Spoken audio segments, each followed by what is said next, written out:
Gold is almost up to 1,800 again in the dead time for gold, August. We've got some news on that as well as they continue to make announcements that they intend to devalue the dollar. Chris in Florida, you're on the air. Welcome and thanks for holding.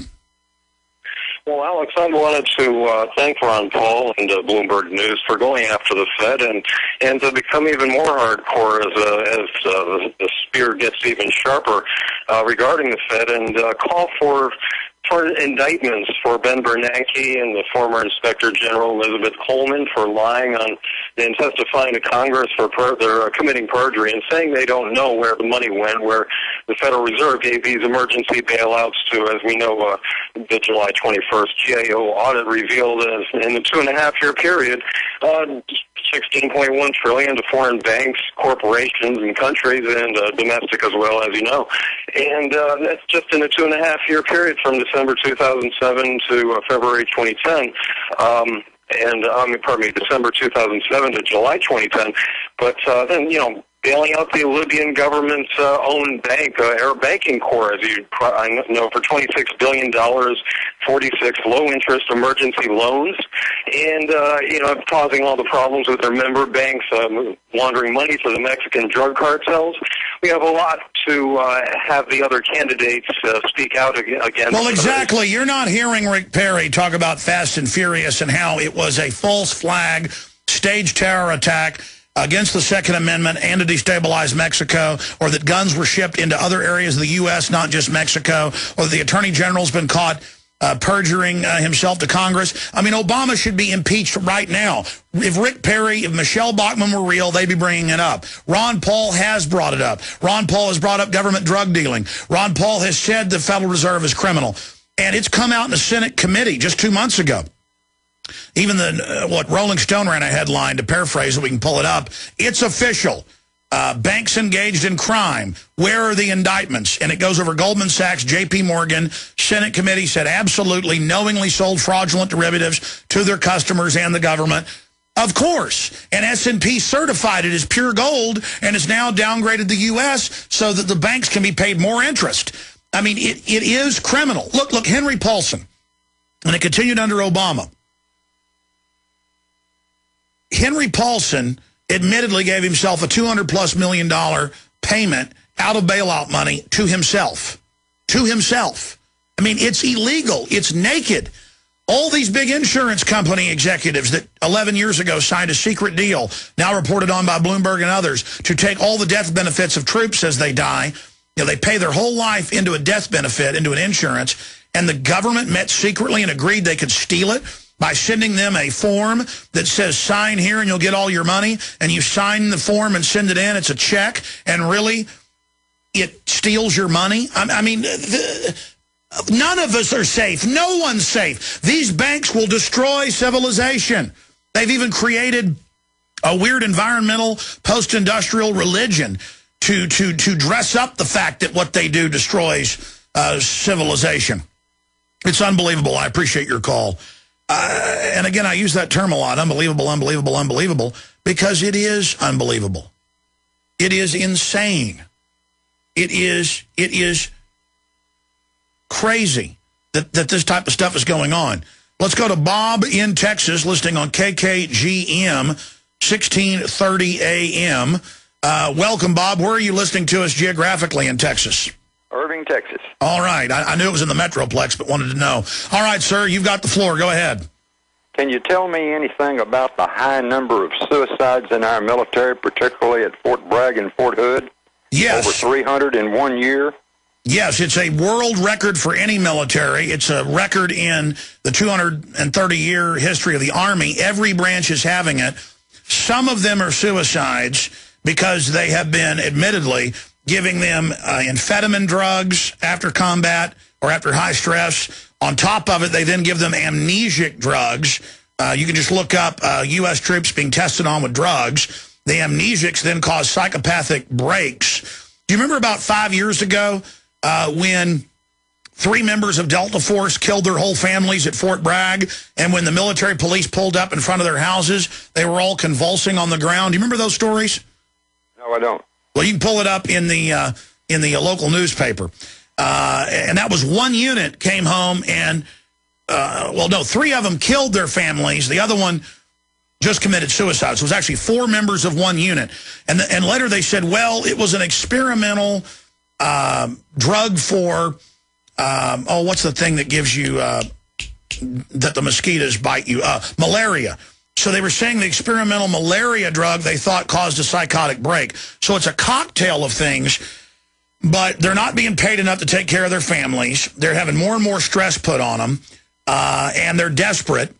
And that's one reason. But also we've seen, to answer your question, it's a whole cocktail of things. A lot of people are being murdered, especially Marine Corps, Army, Navy, and Air Force inspectors who are reporting on fraud and crime and embezzlement and contractor corruption. There's been record numbers of them suiciding themselves, especially in theater. Yeah, there it is. 4 wives slain in 6 weeks at Fort Bragg. I don't. That's CBS News. I don't know if that's the Delta Force report, but that just may be another one. But it's an epidemic, and so that's a big reason. So they're testing drugs on them, including amnesics that turn them into zombies, basically, to where they don't remember what they've done. They're testing all sorts of speed drugs on them. They're testing hormones on them. They're total guinea pigs. They're desperate. They're going bankrupt. They can't pay for their families. Their wives are leaving them. Their lives are falling apart, and they're being murdered. Does that answer your question? That answers my question. Thank you. Thank you so much, Bob. Good to hear from you. All right, let's continue here, ladies and gentlemen. Let's take another call from Kirk in Nebraska. Kirk, you're on the air. Go ahead. Hey, Alex. How's it going? Good, sir. Welcome. Thanks for taking my call, Alex. I was just calling to tell you about what I saw the other night. I was watching a popular show on AMC. It's a show called Breaking Bad. Have you seen it? I've got to be honest with you. I don't watch it, but is that the one where they put messages in that if you support Ron Paul, you're a meth head? It's the show where they took meth, and they were actually the other night they were flipping through this guy's notebook, and as they were flipping through, they're talking about how crazy he was, and how much of a kook he was, and you can tell when they're flipping through his notebook, they flip by this one page, and you see this Ron Paul 2012 sticker. It's like a flash. You can tell it's all. And again, that's a subliminal because they know the average person isn't paying attention in that lower brainwave state that you go into watching television. The first time it takes around an hour to go into the REM state, or the lower brainwave state. But once you've been accustomed to it, you can go into it in a matter of seconds. And yes, see, I don't watch a lot of TV, but I do have listeners send me short little clips of things. And we did write an article about that last week, Aaron Dykes did, so I have seen that clip. And then once we posted that clip, I was sent 3 more of past episodes where anytime someone does something bad, they cut to Ron Paul. In one case, Ron Paul graffiti in the background that you can barely notice, but your subconscious brain's about 100 times more powerful than your conscious. Your conscious mind is just focusing in, on one task. And so, yes, this is how they do it. Why do you think the system is attacking Ron Paul from every angle? Because he can't win? No, because they know he's real. They know that at this critical juncture, God always gives people a way out. And here's Ron Paul, who's been fighting for 30 years, right as everything he talked about comes true. He is lined up to be the next president. And so, of course, the forces of evil are pulling out the stops on him. Yeah, and it's crazy because I wouldn't even have noticed it if I didn't listen to you.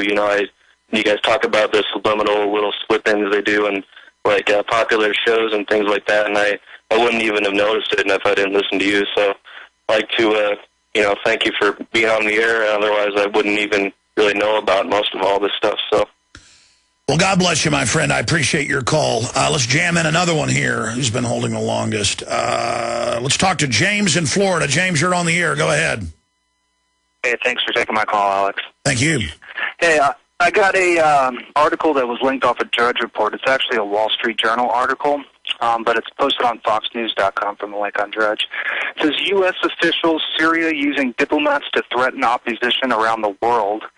And there's a couple of things that are really kind of disconcerting about this. They're talking about how the ambassador to Syria in the U.S.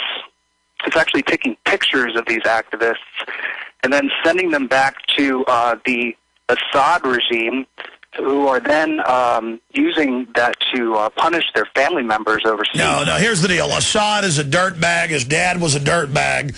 But that doesn't mean we then go invade them and take over and then have to own that country and run everything. Of course they're doing that. I've got a great guy who works for me who's from Venezuela, absolutely hates Chavez. His family's been persecuted by him, and I've tried to get him on air to talk about it. He's a great guy, and he goes, look, they'll go after my family. And so this is what they do. And that's why our government now photographs people at demonstrations. It's all about intimidation. What was your other point on that? The other point is, it says the Obama administration says it has credible evidence that the Assad regime is targeting relatives of Syrian Americans who participated in, quote, peaceful U.S. protests, which is laughable because, there are no peaceful U.S. protests anymore here in the U.S. Well, that's right. They demonize them all. Stay there. I want to look at what's happening on the financial front here for a moment, but finishing up with that last caller, now I get where he was going. In fact, it's been in the news lately that China and Russia are saying, hey, you crack down on your protesters even more than we do in a lot of cases, so stop lecturing us. And that's really a shame that the U.S. has lost the moral high ground on torture, secret arrest, turning off the cell phones in more than a third of San Francisco ahead of a peaceful protest. They just said, well, just in case we turned your cell phones off. And the truth is, everything you see authoritarian regimes do, everything that makes a country an authoritarian regime is starting to happen here. And now the president's saying these Tea Party people are terrorists, and all their talking points are that we're going to blow stuff up. I just want to say, if they blow something up and say I did it, that is ridiculous. I am nonviolent offensively. I'm not offensively doing jack diddly squat, but I will defend myself. And it's just so ridiculous that their internal manuals say that the returning veterans are the #1 threat. Because they know the vets are really the last line of defense in this country. And if you're a new listener and haven't seen the documents that law enforcement sent us almost 3 years ago, headline, Homeland Security document says vets, the #1 threat. You can watch it. And now TSA, PSAs on TV where all the terrorists are white people. I mean, come on, folks. Come on.